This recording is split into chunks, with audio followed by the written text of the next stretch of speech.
마태복음 16장 13절에서 20절에 보면 예수님께서 이제 십자가 사건을 목전에 두고 제자들에게 중요한 질문을 이렇게 하나 했습니다. 사람들이 나를 누구라 하느냐? 그러니까 엘리야, 에레미야, 세례요한 선지자 중 이렇게 하나라 하더이다. 그러니까 다시 묻습니다. 그러면 너희는 나를 누구라 하느냐? 베드로가 주는 그리스도시요 살아계신 하나님의 아들이시니이다. 이렇게 고백을 했습니다. 그 순간에 정말로 경이로운 축복을 이제 부어주셨습니다. 예수께서 너는 베드로라. 그러니까 어떤 경우에도 흔들지 않을 견고한 믿음의 기초를 놓은 사람이다. 그런 말이죠. 이 반석 위에 내가 내 교회를 세우리니 주의 몸된 지체로 이제 만유를 다 살리는 영적 서밋, 즉 제사장적 축복을 주시겠다라는 겁니다. 음부의 권세가 이기지 못할 것이요 사탄 마귀 권세를 이길 왕적 권세도 주시겠다는 겁니다. 또 천국 열쇠를 주리니 땅에서 매면 하늘에서도 매이고 땅에서 풀면 하늘에서도 풀리리라. 지금 하나님을 만나게 하는 선지자적 축복도 이렇게 주신 거죠. 그런데 누가 달라 했습니까?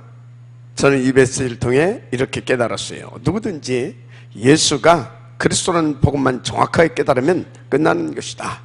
맞습니까? 중요한 것은 그때 주셨던 축복들을 그렇게 모자랐던 베드로로 하여금 다 누릴 수 있도록 끝까지 주님이 책임져 주셨다는 것입니다. 여러분, 주님은 우리의 착함과 실력 어떤 행위가 아니라는 것입니다. 복음을 정확하고 바르게 하는 것이 가장 중요하다. 지금 그 말씀을 하고 있는 것입니다. 자, 그런데 마태복음 16장 14절의 사람들처럼 지금도 교인들 대부분이 복음을 오해하고 이렇게 어떤 열심, 경건, 박해, 율법 혹은 종교생활에 빠져 있다는 겁니다. 제가 볼 때 99.99%가 나를 중심한 종교생활하고 있습니다. 여러분, 종교생활이 무엇인지 아십니까? 오직 그리스도가 아닌 나를 위한 교회생활, 그것이 종교생활입니다. 그것은 후대까지 망하는 우상숭배고 그 배우는 귀신 역사라고 하는 것을 잘 아셔야 합니다. 그래서 분명히 말씀드렸는데 종교생활하고 있으면 아무리 발부둥 쳐도 참 응답은 못 받습니다. 정확한 복음만 가지고 있으면 달라 안 해도 막 부어 주십니다. 그 복음을 누릴 수 있는 사람이 되어질 수밖에 없도록 또 주님은 끝까지 책임지고 이끌어 주시기도 하십니다. 그 증거가 베드로 아닙니까? 베드로는 예수가 그리스도라고 고백까지 해놓고 계속 엉뚱한 짓거리를 다 하고 다녔던 그런 인물 아닙니까? 요한복음 19장 38절에서 42절 보면 이제 예수님께서 십자가에서 운명하시죠. 그 예수님의 시신을 이제 새 무덤에 안치하게 됩니다. 그래서 20장에 보면 그 이튿날 이제 제자들이 예수님의 무덤에 찾아갑니다. 그런데 예수님의 시신이 사라진 거예요. 베드로는 이제 무덤 안까지 들어가서 이제 그걸 확인했죠. 확인했어요. 문제는 20장 9절에 보니까 그들은 성경에 그가 죽은 자 가운데서 다시 살아나야 하리라 하신 말씀을 아직 알지 못하더라. 그렇게 기록하고 있어요. 특별히 또 10절에 보니까 이에 두 제자가 자기들의 집으로 돌아가니라. 어디로 갔다고요? 자기 집으로. 그러니까 실망하고 세상으로 돌아갔다 그 말입니다. 아니 이게 웬 말입니까? 베드로는 주가 그리스도라고 신앙 고백까지 했지 않습니까? 여기서 우리는 무슨 메시지를 찾아내야 되느냐? 저는 두 가지 메시지를 찾았습니다. 첫째, 그리스도 제대로 알지 못하면 자기 중심적 종교생활에서 절대 빠져나오지 못한다. 두 번째, 평상시에 주시는 말씀의 집중과 묵상의 절대 필요성입니다. 이게 안 되게 되면 이렇게 되는 겁니다. 그래서 깊은 복음도 깨닫지도 못하고 누릴 수도 없게 되는 거죠.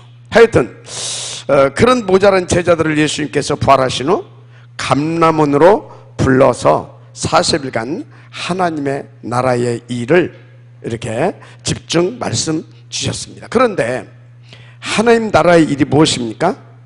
무엇보다 예수가 그리스도라는 사실을 바르게 알고 누리고 전하는 것입니다. 그러면 그 사람의 수준과 관계없이 가는 곳마다 하나님의 나라로 하나님은 함께하고 성령으로 주신 그 언약들을 또 성취시켜 주시겠다는 겁니다. 그래서 여러분들이 이런저런 인생 계획과 목표도 가지고 있을 수 있죠. 그러나 그럴 필요 없습니다. 복음 가진 사람을 향하신 하나님의 목표는 138 하나님의 나라로 땅끝까지 내 증인이 되리라입니다. 이게 감람원에서 주신 핵심 언약이죠. 그래서 그거 붙잡고 있으면 최고로 가치 있고 행복한 서밋 인생 될 것인데 뭐 때문에 힘들고 복잡하게 내가 계획 세워놓고 막 그렇게 살 것입니까? 그래서 그 언약 가진 사람들이 마가다락방에 모여 열흘간 이제 오로지 기도에 힘썼다고 기록하고 있죠. 그 결과 주신 그 언약대로 오늘 본문 2장 1절 47절이죠. 그렇게 모본적 응답이 왔습니다. 무슨 메시지냐? 정확한 복음과 그 언약만 잡고 기다리고 있으면 응답은 쏟아지게 되어 있다, 그런 것입니다. 그런데 복음 가지고 있다 할지라도 응답을 못 받는 사람들의 간혹이 있어요. 이유가 있어요. 뭔지 아십니까? 응답의 목표를 다른 데 두어서 그렇습니다. 이를테면 하나님은 그 음부의 권세를 꺾을 수 있는 그 권세를 주셨는데 나는 어떻게 하고 있냐? 살려주라고 붙여준, 이를테면 남편 이길 권세 달라고 합니다. 그럼 뭐 되겠습니까, 응답? 그런데요, 그 권세를 멋지게 누린 사람들은요 역시 다릅니다. 사무엘상 7장에 보면 전 이스라엘이 미스바에서 모여서 집중 이제 성의를 하죠. 그때 블레셋이 이스라엘을 침략하게 됩니다. 모든 백성들은 막 불안하고 두려워서 난리가 났습니다. 그런데 이상하죠. 지도자 사무엘은 덤덤한 겁니다. 그들과 맞서 싸우려 하지 않습니다. 그렇다고 어떤 대책을 마련해 주는 것도 아닙니다. 사무엘상 7장 9절에 보면 사무엘은요 아주 여유 있게 젖 먹는 어린 양 하나를 취하여서 온전한 번제를 여호와께 드립니다. 그것으로 모든 상황 끝입니다. 10절부터 이렇게 쭉 보면 그 전쟁을 하나님이 친히 진두지휘하셔서 완성을 거두게 하셨습니다. 그날 이후로 사무엘이 사는 날 동안 블레셋이 이스라엘 경내를 범하지 못하게 됩니다. 무슨 말입니까? 복음만 제대로 누르고 있으면 다 끝나게 되어 있다, 이 말입니다. 아멘? 그런데 지금 여러분 중에 나는 응답을 잘 못 받고 있다, 그런 분도 있을 거예요. 오늘 이 말씀으로 답 얻게 되길 바랍니다. 일단 응답의 목표와 이유부터 그런 사람 좀 바꿔야 돼요. 무엇보다 복음을 바로 붙잡고 매세 하나님 나라의 일이 무엇인가 그것부터 찾는 습관을 또 갖는 것이 중요합니다. 정말 그런 사람은 걸음마다 하나님의 나라가 임하고 천년 응답의 지역으로 쓰임받을 수밖에 없도록 하나님께서 응답을 쏟아부어 주십니다. 여러분 모두 그 지역 되시기를 주님의 이름으로 축원합니다. 자, 한 가지 질문 좀 하겠어요. 여러분은 복음 받기 이전에 삶의 기준이 무엇이었습니까? 대부분의 양심이었겠죠. 그것도 창세기 3장, 6장, 11장 안에서의 착함과 선행을 기반으로 형성된 종교적 양심이 기준이었을 것입니다. 아마 그럴 겁니다. 그러니까 세상은 사람들의 껍데기 모양에 따라 인격의 평가도 정해지고 그렇게 되던 겁니다. 그러니까 종교적 인격을 갖추고 있는 사람일수록 훌륭하고 품격 있는 사람으로 높이고 그렇게 된 것입니다. 자, 그러면 복음 받고 난 이후의 삶의 기준은 무엇으로 바뀐 것 같습니까? 누가 뭐라 해도 종교적 양심이 아닌 오직 복음이어야 되는 것입니다. 그렇게 안 바뀌면 계속 복음과 충돌되는 갈등의 연속입니다. 그게 심한 사람은 복음을 떠날 수도 있습니다. 아무리 복음이라도 그렇지 사람이 양심이 좀 있어야지 하면서 그래서 다락방 떠난 사람 많습니다. 안타까운 일인데 미안하지만 사탄한테 100% 당한 것입니다. 보니까 복음 이해하지 못한 사람은 그럴 수도 있겠다 싶기도 해요. 세상과 종교적 기준으로 보면 분명히 죄인인데 복음은 죄 아니다 합니다. 율법과 종교적 양심은 죄인이라 하는데 복음은 의인이다 말합니다. 이렇게 복음과 계속 충돌되는 것입니다. 그러니 어떻게 복음을 이렇게 누릴 수 있겠습니까? 속히 나의 관점과 세계관을 복음으로 바꿔야 된다는 말입니다. 그런데 오늘 이 말씀은요, 진짜 성령께서 역사 안 해주시면 절대 이해가 안 되는 말씀입니다. 왜 그러냐? 아니, 생각해 보세요. 사람이 양심대로 살아야 되는 거 아닙니까? 맞잖아요. 죄 지었으면 죄인이라 그래야지 어째 의인이라 합니까? 그렇잖아요. 그런데 성령께서 역사해 주시지 않아서 그런 겁니다. 고린도서 12장 3절에 성령으로 말미암은 자고는 누구도 예수를 주시라 할 수 없다 그랬습니다. 그래서 우리가 구원받을 때만 성령이 역사하는 게 아닙니다. 그 이후에도 복음을 깨닫는 것도 성령이 역사해 주셔야 됩니다. 그래서 성령께서 역사해 주시지 않으면 계속 종교생활을 할 수밖에 없는 겁니다. 그래서 오직 너에게 성령이 임하시면 권능을 받고 땅끝까지로 내 증이 되리라, 그렇게 말씀을 하신 것입니다. 맞습니까? 한 가지만 더 질문하겠습니다. 여러분은 죄가 무엇이라고 생각하십니까? 저는 이렇게 깨달았습니다. 진짜 죄는 사람이 해결할 수 없는 원죄다. 맞습니까? 창세기 3장에 보면 첫사람 아담이 하나님을 불신앙하고 오히려 이제 사탄의 말을 믿고 선악을 알게 하는 나무의 실과를 따먹습니다. 그때부터 인간이 절대 해결할 수 없는 운명적 죄에 걸려든 것입니다. 쉽게 말하면 참빛인 하나님과 함께할 수 없는 어둠의 존재로 타락했다 이 말입니다. 그때부터 모든 인간은 영원히 하나님과 분리된 영적 사망 상태가 된 겁니다. 그래서 세상으로 쫓겨나 마귀 자녀로 지옥 백성으로 살아야 했던 것입니다. 그래서 어떤 선행으로도 인간은 하나님 절대 만날 수 없는 존재가 된 겁니다. 그것이 인간 근본 문제죠. 절대 인간 스스로 못 빠져나옵니다. 베드로후서 2장 19절에 진자는 이긴 자의 정이라 했습니다. 인간은 마귀에게 진자로 마귀의 종이 된 겁니다. 로마서 6장 16절에 누구에게 순종하든지 그 순종함을 받는 자의 종이 되는 줄을 너희가 알지 못하느냐 라고 했습니다. 인간이 하나님 말씀 불순종하고 오히려 사탄의 말에 순종한 겁니다. 그러니 사탄의 종되어 그 손아귀에서 빠져나올 수 없는 운명적 마귀의 종된 상태가 된 것입니다. 그런데 그것은 우리의 실수도 우리가 지은 죄도 아닙니다. 우리는 우리의 의지와 관계없이 죄인 아담의 흙수로 태어났을 뿐입니다. 그런데 로마서 3장 23절은 모든 사람이 죄를 범하였으며 하나님의 영광에 이르지 못하더니라고 말합니다. 아담의 죄성을 가지고 태어났다는 그런 말입니다. 그래서 모든 인간은 하나님을 만날 수 없는 죄인이라 하신 겁니다. 자, 다시 묻겠습니다. 도대체 성경에서 말하는 진짜 죄는 무엇입니까? 하나님을 만날 수 없는 영적 상태가 죄입니다. 마귀에 소속되고 지옥 권세 아래 놓인 것이 죄입니다. 그래서 마귀를 쫓아 인간 스스로 하나님 떠난 것이 진짜 죄입니다. 그런데 로마서 6장 23절 죄 싹은 사망이라, 히브리서 9장 20절 피 흘림이 없으면 죄사함도 없다라고 했습니다. 그래서 하나님이 이 문제를 해결할 메시아, 곧 죄 없으신 독생하신 그리스도를 보내신 겁니다. 그 이름이 예수. 그래서 마태복음 1장 21절에 그의 백성을 그들의 죄에서 구원할 자라 했습니다. 그래서 예수가 그리스도이십니다.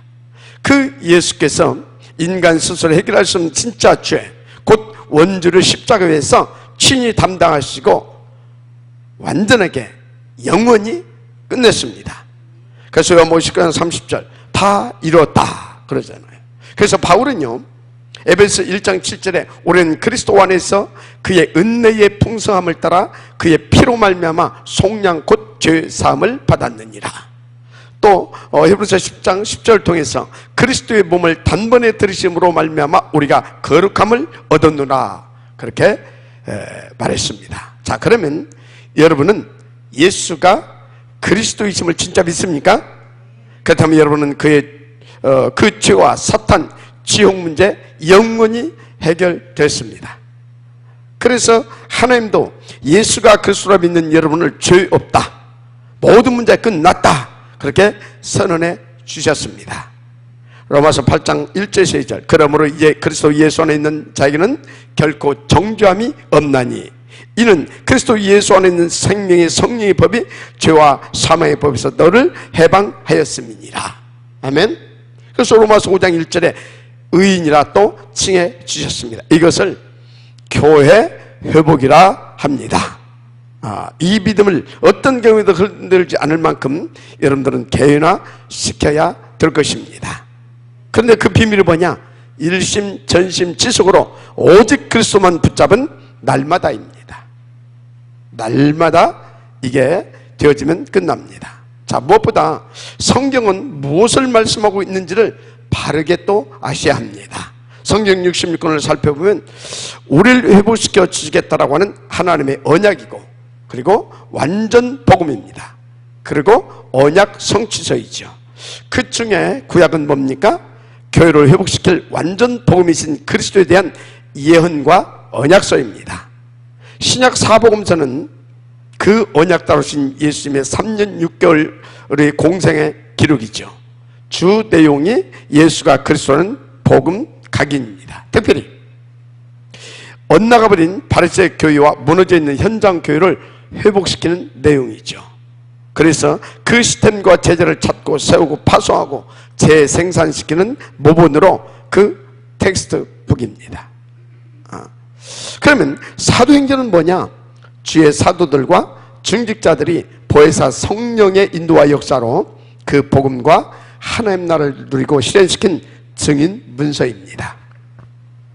구체적으로 말하면 사복음서를 바탕으로 교회와 현장 미래 교회의 비밀과 그 재생산의 비밀까지 총망라한 종합적인 복음과 전도의 비밀 전수서다. 저는 그렇게 깨달았습니다. 따라서 사도행전은 현장교회 회복과 세계 복음화의 실제적 텍스트북이고 로드맵이다. 저는 그렇게 깨달았습니다. 그런데 초대교회가 어떻게 이렇게 사도행전적 응답을 받고 누릴 수 있었느냐? 간단합니다. 예수님의 마지막 강단 138이죠. 바로 감람산의 언약 붙잡은 마가 다락방에서의 오로지 기도입니다.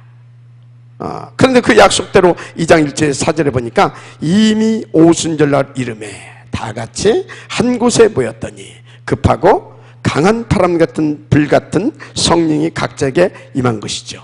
이게 참 교회 회복입니다. 오늘 주의 성령으로 저와 여러분 모두가 참된 교회로 회복되고 개인화, 현장화시키게 되어지는 시간 되시기를 축복합니다. 특별히 무너진 이 시대의 교회와 미래 교회까지 완전 회복시킬 서밋 교회로 세움받게 되시기를 축복합니다. 본론입니다. 오늘은 2장 1절 4절을 통해 주시는 말씀을 가지고 하나님의 말씀과 그 메시지를 받도록 하겠습니다. 오늘 본문의 내용은 교회 회복에 관한 말씀이죠. 중요한 것은 그 은혜로 말미암아 우리도 이미 참 교회로 회복되어 있다는 것입니다. 따라서 이제는 회복된 교회를 개인화시켜야 합니다. 그리고 현장화시켜야 됩니다. 그래서 나와 현장과 세상을 살려내야 하는 겁니다. 그러면 회복된 교회를 어떻게 개인화 또 현장화시킬 수 있을까요? 첫째, 우리는 6월절의 축복으로 그 응답을 드려야 되겠습니다.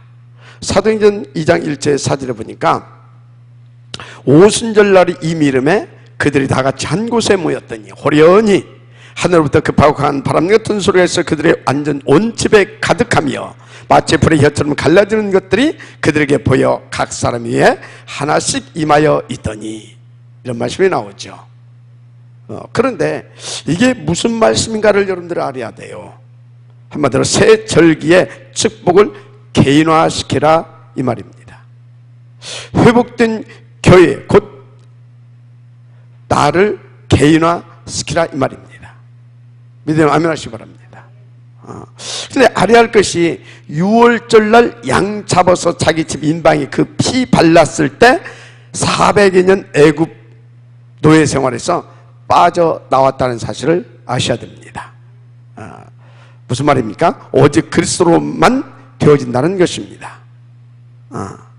이것을 내 개인과 현장에서 실제화시키는 겁니다. 다시 말합니다. 빠져나오는 방법은 오직 그 양의 피입니다.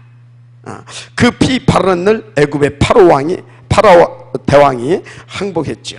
바울은 그 피를 이렇게 증거합니다. 고린도전서 5장 7절에 유월절에 어린 양 되신 우리 주 예수 그리스도께서 희생이 되셨느니라.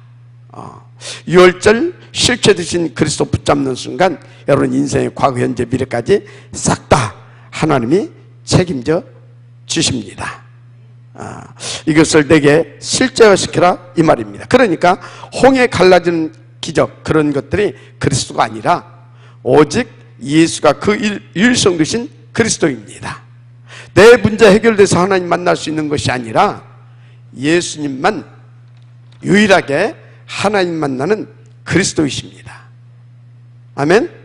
그래서 그리스도 붙잡는 순간 성부, 성자, 성령 삼위 하나님이 영원히 나와 위드 원네스 됩니다. 그런데 유월절 절기의 실제가 누굽니까? 그리스도입니다. 그리스도로 되어진다 이 말입니다. 아멘. 자, 이 영적 비밀을 못 누리니까 애굽에서 그 피 바르고 나와서도 홍해 앞에서 어땠어요? 벌벌 떨고 두려웠던 겁니다. 그리고 툭 하면 또 모세 목사님 또 원망하고 불평하고 그랬던 겁니다. 여러분 잘 아십시오. 그 피 속에 홍해도 이미 갈라져 있습니다. 여러분 우리가 광야에서 기도해서 응답받아 사는 것, 광야에서 우리가 기도해서 응답받아 사는 겁니까? 착각하지 마세요. 어린 양의 피 속에 이미 모든 응답이 싹 다 준비되어 있는 것, 우리는 받아서 누리는 겁니다. 때로는 그 피 속에 숨겨져 있는 것을 찾아내고 발견해서 누리는 겁니다. 유월절 어린 양의 피가 광야의 모든 문제 해결 자체요, 응답 자체다 이 말입니다. 그래서 이스라엘 백성들이 힘을 모아 가나안에 쳐들어가서 가나안을 정복한 것이 아닙니다. 유월절 그 양의 피 속에 가나안 정복이 이미 되어 있었다는 것입니다. 마지막 아멘 하세요. 그러면 여러분의 믿음의 내용은 도대체 무엇입니까? 저는 유월절 어린 양의 실제이신 그리스도 자체를 믿습니다. 그런데 그리스도 속에 모든 게 다 있습니다. 고린도서 2장 2절에 3절에 그리스도 안에 모든 지혜와 보화와 우리에게 이런 것들 다 있다고 말씀하고 있지 않습니까? 자, 그러면 가장 바른 기도는 무엇이겠습니까? 이 사실을 믿고 하나님을 집중하는 게 기도입니다. 아멘. 그래서 우리는 하나님 집중, 곧 오직 그리스도, 거기까지로 끝내야 됩니다. 나머지는 하나님의 전지전능하심을 믿고 주권적 뜻을 따라가면 다 되어집니다. 오늘부터 실제이신 오직 그리스도가 내게 개인화 되어지기를 주의 이름으로 축복합니다. 또 현장화시키기를 축복합니다. 자, 두 번째, 우리는 오순절 그 비밀한 축복을 누려야 됩니다. 여러분, 오순절은 그 피 바르고 나온 자에 대한 하나님의 완벽한 책임과 인도입니다. 그래서 유월절의 비밀을 가진 사람이 가는 곳마다 죄, 사탄, 지옥 권세가 무릎 꿇죠. 중요한 것은 유월절 비밀을 통과한 그 사람에겐 누구를 만나든 그 만남 속에 무엇을 하든 그 속에 하나님의 계획이 있습니다. 무엇보다 구원 계획이죠. 심지어 강도를 만났다 그렇더라도 거기에 하나님이 계획이 있다는 것을 놓지 마십시오. 혹시 여러분 중 혹독한 고통의 자리에 나는 있다, 그런데 구원받은 것이 맞다면 그 사람은 하나님이 특별 구원 계획 속에서 인도하고 계신다는 사실을 믿으시길 바랍니다. 그래서 언제 어느 때든 하나님의 나라를, 일을 찾는 습관을 가지라, 그래 말씀드린 겁니다. 아멘.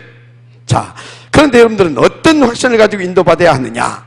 마태복음 28장 16절 20, 하늘과 땅의 모든 권세로 항상 너희와 함께 하겠다 그랬어요. 마가복음 16장 17절 18절 보니까요, 믿는 자들은 이런 표적이 따르리니 곧 저희가 내 이름으로 귀신을 쫓아내며 새 방언을 말하며 뱀을 집으며 무슨 독을 마실 자도 해를 받지 아니하며 병든 사람의 손을 얹은 즉 나으리라 하시더라. 다 살릴 수 있다는 확신 갖고 인도받는 겁니다. 그리고 누가복음 10장 19절 내가 너에게 뱀과 전갈을 밟은 원수의 모든 능력을 제할 권세를 주었으니 너희를 해할 자가 결단코 없으리라. 맞습니까? 그렇습니다. 어떻게 어둠이 빛을 감히 공격합니까? 따라서 오순절 축복수에 있는 사람은 언제 어디서든 누굴 만나든지 다 이기고 살리는 그 서밋의 축복과 하나님의 나라를 누릴 수 있다는 것입니다. 그 확신 가지고 인도받는 것입니다. 자, 오순절의 축복을 개인화, 현장화 시키시기를 바랍니다. 이것이 하나님의 나라의 일입니다. 세 번째입니다. 수장절에 우리는 이 비밀한 축복을 누리는 겁니다. 수장절의 축복. 수장절의 축복은 하나님을 매 순간 체험하고 누리게 되는 하나님 나라의 능력입니다. 그래서 하늘과 땅의 모든 권세를 가지신 주께서 어쩐다고 그랬어요? 항상 함께 하신다고 그랬잖아요. 이것을 누리는 것입니다. 그래서 새 절기의 실제 축복을 개연화시켜라, 현장화시켜라, 그 말씀을 드리는 것입니다. 그래서 6월절 뭡니까? 나는 구원받는 하나님의 자녀다. 그것으로 끝인 겁니다. 오순절 나를 구원하신 주께서 보혜사 성령으로 끝까지 책임지고 인도하시고 계시다. 아멘. 그렇습니다. 수장절 내 수준과 능력을 아시기에 주님이 능력으로 항상 함께 하여 주시겠다. 그 언약이죠. 아멘. 정말 개인화되어야 될 줄 믿습니다. 3절기가. 아멘. 그렇다면 이번 주엔 3절기의 축복이 여러분의 틀린 각인을 완전 바꾸는 그런 복된 날들로 누리게 되시를 축복합니다. 결론입니다. 첫째, 정식기도입니다. 정식기도는 6월절 축복을 확인하는 그 시간이다 이렇게 아시면 됩니다. 그게 정식기도입니다.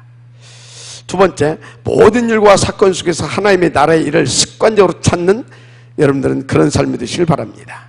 그게 오순절 하나님의 나라를 누리는 열쇠로 무시기도입니다. 세 번째, 그런데 여러분이 이 답을 가졌지만 응답도 오고 문제도 찾아오지요. 그게 안 되는 사람은 반드시 이렇게 다른 데 집착합니다. 뭐가요? 이 기도가 안 되는 사람들은.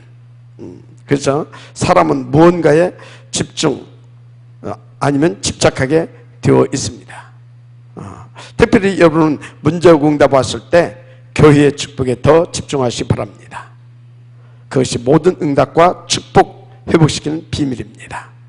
그래서 특별히 이번 주간에는 회복된 교회와 하나님 나라가 여러분에게 실제로 개인화, 현장화 되어지기 바랍니다. 여러분 가는 곳마다 눈에 안 보이게 이렇게 지역과 개인을 잡고 있는 흑암 권세가 무너지고 어둠의 빛을 비추는 역사들이 일어나기를 축원합니다. 한 가지, 여러분 3절기의 실제는 누구라고요? 그리스도입니다. 그리스도 안에 다 있다라는 말입니다. 여러분 모두 오직 그리스도로 충만되고 다 살리고 승리하는 한 주간 되시길 그리스도 되신 우리 구주 예수님의 이름으로 축복합니다. 아멘. 기도하겠습니다. 하나님 감사드립니다. 정말로 이 3절기를 가지고 회복된 교회를 아버지의 개인화, 현장화 시키시도록 하나님이 우리에게 축복하여 주옵소서. 위하여 날마다 하나님의 그 계획을 붙잡고 하나님의 나라의 일을 찾는 우리가 되게 하옵소서. 그래서 하나님의 나라를 매 순간 누리고 정말로 아버지 하나님 개인화 현정화 시키기까지 누리게 하여 주시고 더 나아가 전도와 세계화시키는 응답까지 누릴 수 있도록 축복하여 주옵소서. 어떤 경우에도 흔들리지 않고 정말 일심전심치석으로 이 응답 누릴 수 있도록 날마다의 이 비밀 아버지 하나님 은혜 가운데서 지속적으로 누리게 하옵소서. 믿사오고 축복하며 그리스도이신 예수님의 이름으로 기도드립니다. 아멘.